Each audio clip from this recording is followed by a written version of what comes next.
नमस्कार दोस्तों, जय श्री कृष्णा, राधे राधे। तो दोस्तों, भूख, प्यास, नींद और आशा 4 बहनें थीं।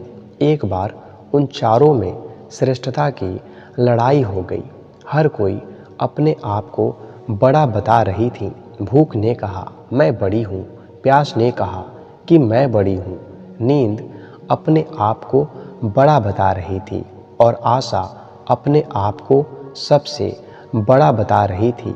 जब आपस में इस बात का फैसला नहीं हो पाया कि कौन बड़ी है, तो चारों इस विवाद को लेकर राजा के पास पहुंची। राजा के सामने भी उन चारों ने अपने आप को ही बड़ी बताया। राजा ने पूरे विवाद को समझा। राजा ने कुछ सोचकर सबसे पहले भूख से पूछा, बहन, तुम बताओ कि तुम कैसे बड़ी हो।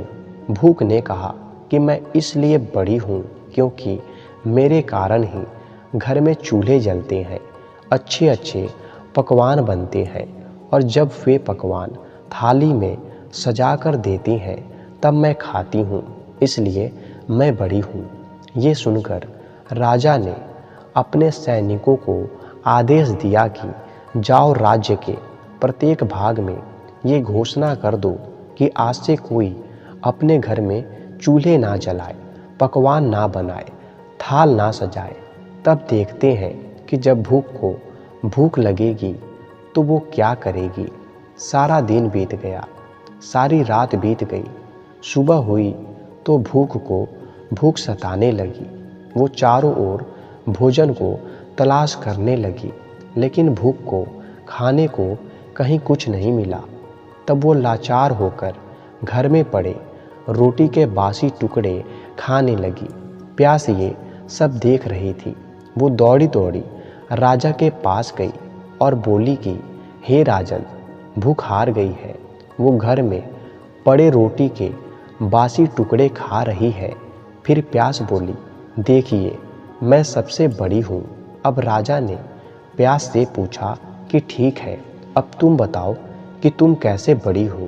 प्यास बोली, मैं इसलिए बड़ी हूँ क्योंकि मेरे ही कारण लोग कुएं और तालाब बनवाते हैं, बर्तनों में भरकर पानी रखते हैं और वे जब पानी किसी बर्तन में भरकर मुझे देते हैं तब मैं पीती हूँ, इसलिए मैं बड़ी हूँ। राजा ने अपने सेवकों से कहा कि जाओ और पूरे राज्य में घोषणा कर दो कि कोई भी कुएं ना खुदवाए, अपने घर में बर्तनों में पानी भरकर नहीं रखे। राज्य के सभी तालाबों और कुओं पर कड़ा पहरा लगा दो, किसी को कोई बर्तन भरकर पानी ना दे। देखते हैं जब प्यास को प्यास लगेगी तो वो क्या करती है। पूरा दिन बीत गया और पूरी रात भी बीत गई। जब प्यास को प्यास सताने लगी, अब वो यहाँ वहाँ भटकने लगी। उसे जब कहीं भी पानी की एक भी बूंद पीने के लिए नहीं मिली तो मजबूर होकर वो झुककर एक गड्ढे का पानी पीने लगी। नींद ये सब देख रही थी। उसने तुरंत राजा को ये सब बताया और कहा कि प्यास हार गई। वो तो गड्ढे का पानी पी रही है, इसलिए मैं बड़ी हूँ। अब इसमें कोई संशय नहीं रह गया है। राजा ने पूछा कि अब तुम बताओ कि तुम कैसे बड़ी हो। नींद बोली, मैं इसलिए बड़ी हूँ क्योंकि लोग मेरे ही कारण पलंग बनवाते हैं, उस पर बिस्तर लगाते हैं। जब वो मुझे बिस्तर लगा कर देते हैं तो मैं सोती हूँ, नहीं तो मैं नहीं सोती हूँ। अब राजा ने अपने सैनिकों को आदेश दिया कि राज्य में ये मुनादी कर दो कि कोई भी पलंग ना बनवाए, उस पर बिस्तर ना डलवाए। जब नींद को नींद आएगी तब देखते हैं कि वो क्या करेगी। दिन में तो सब ठीक रहा, आधी रात बीत गई। उसके बाद नींद को नींद आने लगी। वो इधर उधर बिस्तर खोजने लगी। उसने खूब ढूंढा, लेकिन बिस्तर कहीं नहीं मिला। जब बिस्तर नहीं मिला तो मजबूर होकर ऊबड़ खाबड़ जमीन पर ही लेट गई।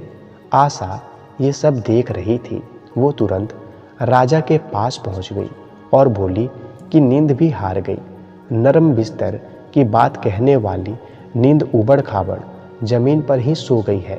वास्तव में भूख, प्यास और नींद तीनों में मैं बड़ी हूँ। राजा ने पूछा कि अब तुम बताओ कि तुम कैसे बड़ी हो। आशा बोली कि मैं इसलिए बड़ी हूँ क्योंकि लोग मेरे कारण ही काम करते हैं, नौकरी धंधा, मेहनत और मजदूरी करते हैं, परेशानियाँ उठाते हैं, लेकिन आशा के दीप को बुझने नहीं देते। राजा ने सेवकों से कहा कि राज्य में मुनादी करा दो, कोई काम ना करे, कोई नौकरी ना करे, कोई मेहनत और मजदूरी ना करे और आशा का दीप ना जलाए। जब आशा को आस जगेगी तो देखते हैं कि वो कहाँ जाती है। सारा दिन बीत गया, आधी रात बीत गई। जब आशा को आस जागी वो यहाँ वहाँ गई, लेकिन चारों ओर अंधेरा छाया हुआ था। टिमटिमाते दीपक की प्रकाश में एक कुम्हार काम कर रहा था। आशा वहाँ जाकर टिक गई। राजा ने देखा कि कुम्हार ने जो दिए बनाए थे वो कुम्हार की आशा के अनुसार सोने के हो गए। कुम्हार की छोटी सी झोपड़ी सुंदर महल बन गई। ये देखकर राजा बहुत खुश हुआ। फिर उसने अपना फैसला सुनाया कि भूख, प्यास, नींद और आशा, इन चारों में से आशा ही सर्वश्रेष्ठ है। ये सारी दुनिया आशा अर्थात उम्मीद पर ही टिकी हुई है। हम सभी के जीवन में एक आस ही होती है जो हमें नामुमकिन काम को करने की भी ताकत देती है। आशा घने अंधेरे में रोशनी की उस किरण की तरह है जो मनुष्य को घनघोर कष्ट में भी जीने की प्रेरणा देती है। इंसान हर बुरे समय से भी लड़ लेता है क्योंकि उसे एक आस होती है कि ये कष्ट का समय भी निकल जाएगा और अच्छे दिन भी आएंगे।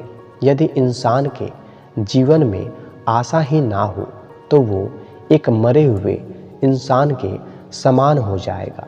इसलिए कभी आशा का दामन मत छोड़ना क्योंकि आशा ही सर्वश्रेष्ठ है। धन्यवाद।